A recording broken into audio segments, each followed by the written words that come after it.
banning books from libraries that some believe are inappropriate. The Michigan Library Association is starting a new 6-month campaign to raise awareness about book bans and to push back against them.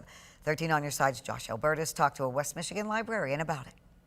West Michigan has been on the forefront of the nationwide debate surrounding whether to remove what some consider controversial materials from library shelves, with one library even being defunded by voters as a result of the controversy. When did it become a library's duty to be obsessive about gender and sexuality for children? But we need to understand there are other people in this country that are allowed voices and allowed representation and resources, and that it's okay, that we can live together. Now the Michigan Library Association pushing back on efforts with a new campaign. My Right to Read looks to compile resources for community members to educate as to what they can do to preserve access and make their voices heard. We started the My Right to Read initiative within libraries throughout the state of Michigan when we started to see materials challenges within the last couple of years. The association's president, Scott Dimstra, said the effort is about ensuring that the public knows what's happening and that free access to materials remains. On that website,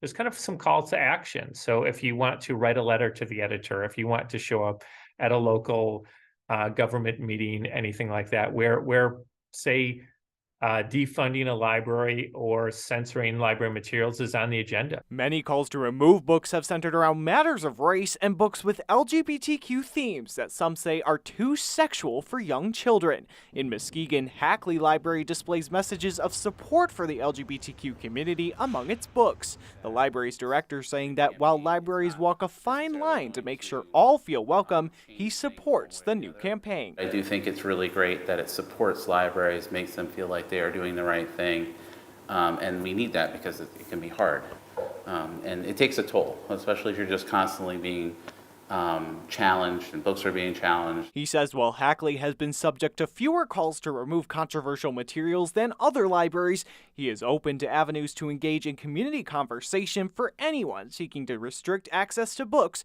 regardless of subject material. I'd love to be able to have people get to know each other better so that they can see that where their perspectives are.